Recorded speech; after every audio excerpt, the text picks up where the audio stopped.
Hey everyone, a very welcome in a YouTube channel Social Classes 9 to 12। आज एक बहुत important topic पर हम वीडियो बनाने वाले हैं। आज मैं डिस्कस करूंगा कि क्लास 12th में मुझे 97 मार्क्स इन जियोग्राफी कैसे मिले। आउट ऑफ 100 97 मार्क्स मुझे क्लास 12th जियोग्राफी में मिले हैं। आज मैं पूरा प्रोसेस डिस्कस करूंगा कि कैसे क्या पढ़ना है, कौन सा स्टेप फॉलो करना है, जिससे आपको भी 2024, 25, 26 आप जब भी बोर्ड एग्जाम दे आपको भी क्लास 12th में इन जियोग्राफी आपको भी 97 अबव मिले, 98, 99, even 100 out of 100 in geography. आज मैं पूरा स्टेप पूरा प्रोसेस बताऊंगा। सो इस वीडियो को बिना स्किप किए एकदम लास्ट तक देखो। मैं श्योर हुआ अगर आप सारे प्रोसेस एकदम अच्छे से फॉलो करते हो, जो जो स्टेप मैं बताता हूँ, आपको भी मिलेगा 95 above, that means 96, 97, 98, 99, 100 in geography अगर आप सारे प्रोसेस फॉलो करते हो। उससे पहले आपका एक मोस्ट इंपॉर्टेंट काम है कि आप हमारे चैनल को जल्द से जल्द सब्सक्राइब कर दो बिना किसी देरी के। उससे आपका तो ज़्यादा कुछ नहीं लगेगा, आप जस्ट एक बटन क्लिक करोगे, बट हमारा बहुत हेल्प हो जाएगा। सो हमारे चैनल को बिना किसी देरी के सब्सक्राइब कर दो। इसमें आपको क्लास 9 से लेकर क्लास 12 तक पूरा कंटेंट बिल्कुल free of cost, suggestion, important video सब कुछ मिल जाएगा। सो बिना किसी देरी के हमारे इस चैनल को सब्सक्राइब कर दो। चलिए शुरू करते हैं। आपका सफ़र क्लास 12 जियोग्राफी में मैक्सिमम मार्क्स और 95% अबव मार्क्स स्कोर करने का पहला स्ट्रेटजी है सिलेबस। आप कहेंगे सिलेबस, ये तो हमको पता है, बट आपका जो लेटेस्ट फॉर दिस ईयर, इस साल के लिए आपका जो लेटेस्ट सिलेबस सीबीएसई ने निकाला है 2024, 25, 26 में आप जब भी बोर्ड देने वाले हो, आपका जो लेटेस्ट सिलेबस सीबीएसई ने निकाला है उसको पहले एकदम अच्छे से स्टडी करो, एकदम अच्छे से देखो। आप कहोगे सिलेबस कहाँ से पाएंगे, सिलेबस का एनालिसिस कैसे करेंगे, हमको तो इतना समझ नहीं आता, हम तो नए हैं। आपको कुछ समझने की ज़रूरत नहीं है, कहीं जाके कुछ ढूंढने की ज़रूरत नहीं है। इस वीडियो की डिस्क्रिप्शन बॉक्स में आपको सीबीएसई क्लास 12 जियोग्राफी का सिलेबस मिल जाएगा, बस चिंता खत्म। ओके, जियोग्राफी का सिलेबस इस वीडियो के डिस्क्रिप्शन में मिल जाएगा। सो पहले सिलेबस देख लो। आपका फर्स्ट स्टेप होने वाला है सिलेबस देखना है, उसको बुक में मार्क करना है कि कौन से चैप्टर से कितना आ रहा है, मार्क डिस्ट्रीब्यूशन, कौन से चैप्टर से कितना मार्क्स आ रहा है, कौन सा चैप्टर ज़्यादा इंपॉर्टेंट है, कौन सा चैप्टर कम इंपॉर्टेंट है, वो आपको पहले मार्क करना है। ओके, उसके बाद आपको सीरियल में पढ़ना शुरू करना है। ओके, ये होने वाला आपका पहला स्टेप। क्या आपका पहला स्टेप होने वाला है कि आपका जो सीबीएसई का सिलेबस है उसको पूरा एनालिसिस करो। जैसे कि आपको पता है 70 मार्क्स का रिटन होता है, 30 मार्क्स का प्रैक्टिकल होता है। 17 मार्क्स का जो रिटन एग्जाम होता है उसका पूरा सोर्स सिलेबस में से एकदम देखो, एकदम पॉइंट टू पॉइंट देखो। जो सिलेबस का डिस्क्रिप्शन वीडियो, मतलब सिलेबस जो हमने डिस्क्राइब किया है वो अपने हमारे इस वीडियो के डिस्क्रिप्शन में मिल जाएगा। ओके, अपना दूसरा स्टेप देखिए। दूसरा स्टेप क्या होने वाला है, तो सिलेबस तो देख लिया, सिलेबस समझ लिया, अब आता है रीडिंग। कहाँ से पढ़ोगे? एनसीईआरटी यार, एनसीईआरटी तुम्हारे सीबीएसई के लिए मोर देन एनफ है। अगर तुम एनसीईआरटी का सब कुछ एकदम अच्छे से पढ़ लेते हो ना, 95 किया तुम्हें 100 में 100 मिलेगा। समझ रहे हो ना, 100 में 100 मिलेगा। एनसीईआरटी को मतलब भगवान समझ लेना है। Okay, NCERT line by line. Okay, geography का तुम्हारा जनरली दो बुक है, Indian people and economy, okay, और दूसरा है fundamental of human geography. Okay, इन दोनों बुक से तुम्हारा जितना भी चैप्टर तुम्हारे सिलेबस में 2024, 25, 26 जब भी तुम्हारा बोर्ड एग्जाम में जितना चैप्टर है, उन सारे चैप्टर्स को एकदम लाइन बाय लाइन कॉन्सेप्चुअली, और जो तुम्हें लगता है कि डाटा तुम्हें रटना पड़ेगा, डाटा स्पेशली कितना पॉपुलेशन है, डेंसिटी कितना है, ये सब कुछ पूरा तुम कर सकते हो। कैसे कर सकते हो? एकदम ऐसे तुमको प्रैक्टिस करना है, ऐसे करना है कि सीबीएसई कुछ भी सवाल पूछ ले तुमको आना चाहिए। ओके, तुम्हारा दूसरा स्टेप होता है कि एनसीईआरटी रीडिंग करो। आप कहोगे कि भैया तो एनसीईआरटी तो रीडिंग कर लिया, बट बोर्ड के 5 दिन पहले भूल जाते हैं, वो तो एनसीईआरटी इतना वास्ट होता है, कैसे पूरा कंप्लीट करें? नोट्स क्रिएट करो। ओके, अच्छे से अच्छा क्वालिटी का नोट्स क्रिएट करो। तुम शॉर्ट नोट क्रिएट करो कि ऐसा पॉपुलेशन का चैप्टर है, ऊपर लिखो पॉपुलेशन, उसके बाद नीचे लिखो कि कितना पॉपुलेशन है, कितना डेंसिटी है, कौन सा factor like geographical factor effect करता है, क्लाइमेटिक फैक्टर इफेक्ट करता है, कौन सा फैक्टर इफेक्ट कर रहा है पॉपुलेशन डेंसिटी को, वो सारा कुछ तुम लिखो। ओके, अगर फिर भी तुम्हें लगता है कि तुम्हारा सब्जेक्ट बहुत सारा है, तुमको टाइम कम मिल रहा है, तुमको नोट बनाने का उतना टाइम नहीं है, तो तुम हमसे नोट ले सकते हो। हम भी नोट प्रोवाइड करवाते हैं स्टूडेंट को पेड बेसिस पे। ओके, अगर तुम्हें नोट चाहिए तो नीचे दिए गए नंबर पर तुम मैसेज कर सकते हो, तो तुमको क्लास 12 जियोग्राफी का इवन अदर सब्जेक्ट का नोट्स भी मिल जाएगा हमारे पास से। ओके, उसके बाद ये तो हो गया अपना second step. So first steps में हमने क्या देखा कि सिलेबस अंडरस्टैंड करो, सिलेबस का एकदम पूरा अंडरस्टैंड करो। दूसरे बाद दूसरा स्टेप होने वाला है आपका जियोग्राफी का जो एनसीईआरटी का बुक है, एनसीईआरटी के दोनों बुक को एकदम अच्छे से पढ़ो, कंसेप्चुअली एकदम सब कुछ समझ लो। ओके, चलो बढ़ते हैं तीसरे स्टेप की तरफ। देखो, तुम्हारा तीसरा स्टेप होने वाला है कि तुम जो अभी एनसीईआरटी भी पढ़ लिया, सिलेबस भी समझ लिया, दोनों स्टेप पहले कंप्लीट कर लिया, उसके बाद तुम्हारा जो एनसीईआरटी के बुक में देखो क्या है, अपने एनसीईआरटी के बुक में कुछ टेक्स्ट बुक के क्वेश्चन सॉल्व करने के लिए दिया गया होगा। सो वो क्वेश्चन एकदम अच्छे से सॉल्व कर लो बिना किसी देरी के। पहला स्टेप होने वाला ये, मतलब एनसीईआरटी पढ़ने के बाद जो उसके बाद का स्टेप होने वाला है, मतलब पूरा एकदम अच्छे से एकदम क्लियरली क्या करना है तुमको, अपना जो एनसीईआरटी के टेक्स्ट बुक के जितने भी क्वेश्चन दिए गए हैं वो पूरा कंप्लीट करो। उसके बाद इस स्टेप के अंदर ही तुम्हारे previous year question, that means 2023 में जो क्वेश्चन हुए हैं, ओके, उससे पहले 2022 में, उससे पहले 2021 में और उससे पहले 2020 में, स्पेशली ये 4 साल 2020, 2021, 2022, 2023 और उससे भी ज़्यादा हो गया तो 2019 और 2018। 2018 से पहले की देखने की कोई ज़रूरत नहीं है। मैं कहता हूँ 2018 से लेकर 2023 तक जितने भी बोर्ड्स के, दैट मीन सीबीएसई के जियोग्राफी के क्लास 12 का क्वेश्चन पेपर है, सारे क्वेश्चन पेपर निकालो पीडीएफ। अगर इसका भी पीडीएफ तुमको नहीं मिल रहा है, ये भी हमारे पास मिल जाएगा और बिल्कुल फ्री ऑफ कॉस्ट मिल जाएगा। तुम जस्ट हमें मैसेज करो, तुम्हें मिल जाएगा। सो क्लास 12 जियोग्राफी का जो 2018 से लेकर 2022 तक जितने भी क्वेश्चन पेपर है सीबीएसई का, जो बोर्ड्स के क्वेश्चन है, जो प्रीवियस ईयर क्वेश्चन है, उसको पूरा एकदम अच्छे से 3 घंटा बैठो, सॉल्व करो। अगर आता है तो अच्छा, नहीं आता है तो प्रैक्टिस करो। जिस टॉपिक में तुमको नहीं आ रहा है फिर से पढ़ो, उस टॉपिक को अच्छे से पढ़ो और लिखने का प्रयास करो। ओके, सो इससे क्या होता है, तुम्हें पता चलेगा कि बोर्ड्स में कैसे लिखना है।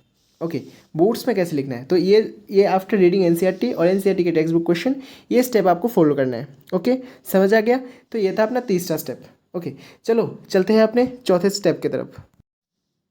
सो इस पार्ट में मतलब पहले जो अपने क्या है, जो सिलेबस भी कर लिया, एनसीईआरटी बुक कर लिया, एनसीईआरटी का क्वेश्चन भी कर लिया, अभी PYQ that means previous year questions paper भी सॉल्व कर लिया। अब एक चीज़ समझने की बहुत ज़रूरी है कि हमारे गवर्नमेंट में 2020 में एक न्यू एजुकेशन पॉलिसी लाया, जिसमें हमारा एजुकेशन सिस्टम जो रट्टा मारो एजुकेशन, दैट मीन्स आप लोग जो रट्टा मारते हैं ना कि सीख लो सीख लो सीख लो, ये सिखाई से समझने, मतलब रट्टा मारने से कंसेप्चुअल तक का जो सफ़र है, उसमें हमारा गवर्नमेंट, हमारा सीबीएसई बोर्ड और डिफरेंट स्टेट बोर्ड भी शिफ्ट कर रहा है। सो आपका 2024 और फ्यूचर का भी जो भी क्वेश्चन होगा वो ज़्यादातर कॉन्सेप्चुअल बेसिस पे होगा। सो रट्टा मारना छोड़ दो, ये बहुत इंपॉर्टेंट स्टेप है, मतलब ये सबसे इंपॉर्टेंट स्टेप है। रट्टा मारना छोड़ दो। जो भी टॉपिक आप पढ़ रहे हो, जो भी समझ रहे हो, फॉर एग्जांपल आप माइग्रेशन का एक टॉपिक समझ रहे हो क्लास 12 ज्योग्राफी का, सो उस टॉपिक में आप रट्टा मार रहे हो कि माइग्रेशन क्या होता है, एमिग्रेशन क्या होता है, रट्टा ना मार के समझो कि इमिग्रेशन के अंदर ये होता है, एमिग्रेशन के अंदर यह होता है, बस समझ लो। उसके बाद खुद से खुद लिख सकते हो, कोई रट्टा मारने की ज़रूरत नहीं है ना। सो न्यू एजुकेशन पॉलिसी को भी समझो। न्यू एजुकेशन पॉलिसी के अंदर रट्टा मारो जो सिस्टम है उसको निकाल दिया गया है, और खुद के बेसिस पे कंसेप्चुअली आप आंसर को कैसे प्रेजेंट करते हो वो इंपॉर्टेंट है। ओके, चलो चलते हैं नेक्स्ट स्टेप की तरफ। देखिए, हमारा नेक्स्ट स्टेप कहता है राइटिंग और प्रैक्टिस। ओके, आपने सिलेबस देख लिया, आपने एनसीईआरटी पढ़ लिया, आपने एनसीईआरटी का क्वेश्चन भी सॉल्व कर लिया, आपने पीवाईक्यू कर लिया, आपने जो है अपना न्यू एजुकेशन पॉलिसी का सिस्टम भी देख लिया। ओके, अब है आपका मोस्ट इंपॉर्टेंट चीज़, आंसर राइटिंग। आप कहेंगे answer writing, yes answer writing. सब कुछ करने के बाद आपको जो प्रैक्टिस करना है वो है आंसर राइटिंग। ओके, अब आंसर राइटिंग कैसे प्रैक्टिस करेंगे, जो कोई भी क्वेश्चन हो, जो कोई भी क्वेश्चन आपने प्रीवियस ईयर क्वेश्चन में देखा है और जितने भी आपने क्वेश्चन देखा है, सारे कुछ सॉल्व करने के बाद आपको फॉर दिस ईयर 2024 के लिए जो सैम्पल क्वेश्चन पेपर सीबीएसई ने इशू किया है, सीबीएसई ने दिया है, आप कहेंगे फिर भैया कह रहे हो सैम्पल क्वेश्चन पेपर, वो कहाँ से ढूंढने जाएंगे, वो भी तुमको मिल जाएगा और बिल्कुल फ्री ऑफ कॉस्ट। सीबीएसई का जो सैम्पल क्वेश्चन पेपर है बिल्कुल फ्री ऑफ कॉस्ट, नीचे दिए हुए नंबर पे आप मैसेज करो, आपको मिल जाएगा। ओके, सो सीबीएसई का सैम्पल क्वेश्चन पेपर बैठो 3 घंटा, 3 घंटा बैठ के उसको सॉल्व करो। आता है तो अच्छा, नहीं आता है तो प्रैक्टिस करो। क्या प्रैक्टिस करना है, लिखना है, ज़्यादा से ज़्यादा लिखना है, खुद से लिखना है। आंसर बोर्ड में कैसे भी क्वेश्चन आ जाए, इसके लिए तुम प्रिपेयर रहो, 100% प्रिपेयर रहो कि बोर्ड में कैसा भी क्वेश्चन आ जाए, कितना भी घुमा के दे दे, कितना भी फिरा के दे दे, मैं भैया आंसर कर सकता हूँ। ओके, इतना कॉन्फिडेंस होना चाहिए तुम्हें। ओके, सो ये इंपॉर्टेंट है। ओके, सो और उसके बाद तुम कहोगे कि अभी तो सीबीएसई ने एक ही पेपर रिलीज़ किया है, ज़्यादा पेपर कहाँ से लाएंगे हम। देखो, हम लोगों ने तुम लोगों के लिए बहुत मेहनत करके मतलब 20-40 घंटा तुम्हारे लिए जस्ट रिसर्च किया है कि 2024 का क्वेश्चन कैसे हो सकता है। उसके बेसिस पे हमने कुछ सैम्पल क्वेश्चन पेपर बनाया है। सो अगर तुमको लगता है कि हमको ज़्यादा से ज़्यादा सैम्पल क्वेश्चन पेपर सॉल्व करना चाहिए बोर्ड एग्जाम के लिए, जिससे हमारा प्रैक्टिस अच्छा हो जाएगा, हम अच्छा मार्क्स स्कोर कर सकते हैं। सो तुम क्या करो, तुम हमसे वो सैम्पल क्वेश्चन पेपर ले सकते हो पेड बेसिस पे। अगर तुमको चाहिए तुम हमको मैसेज कर दो यार, तुमको मिल जाएगा। ओके, सो आशा करता हूँ तुमने अभी तक वीडियो देख लिया, मतलब तुम्हारा तो बहुत कॉन्सेप्ट क्लियर हो गया होगा कि कैसे मुझे 95% स्कोर करना है out of 100 in geography class 12 CBSE board exam. Okay, so इतना तक मतलब सारा प्रोसेस तुम्हारा हो गया। अब तुमको क्या करना है, सब कुछ होने के बाद तुम्हारा स्कूल का जो प्री बोर्ड का एग्ज़ाम है जो तुम्हारे दिसंबर मंथ में होने वाला है, उसको 100% करके दो।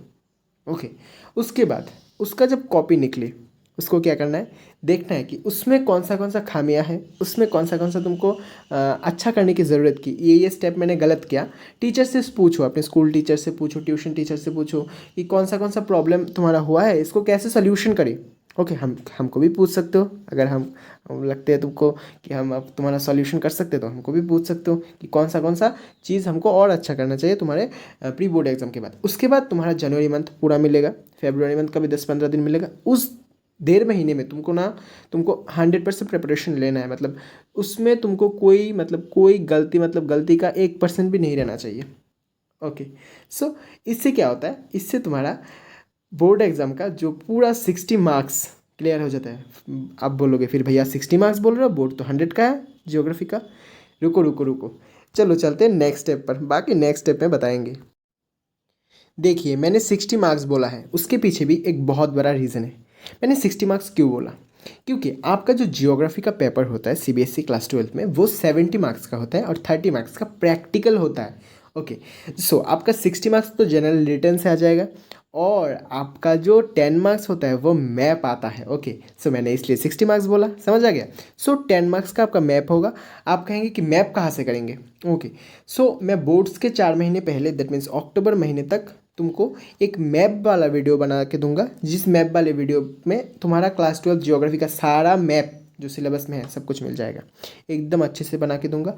ओके, सो वो सब कुछ तुम्हें मिल जाएगा। ओके, सो ये तुमको बहुत अच्छे से मिल जाएगा। ओके, वो कोई चिंता की बात नहीं है। और मैप का 10 मार्क्स बहुत इजी होता है यार, मैप का 10 मार्क्स इतना मुश्किल नहीं होता है, ये सबको मिल जाता है। मतलब तुम्हें जस्ट थोड़ा प्रैक्टिस करना है, 5-6 घंटा जस्ट मैप को देना है, मतलब पूरे साल में 5-6 घंटा मैप को दे दो, बस मैप में 10 वो गारंटी है। और उसके बाद मोस्ट इंपॉर्टेंट तुम्हारा प्रैक्टिकल।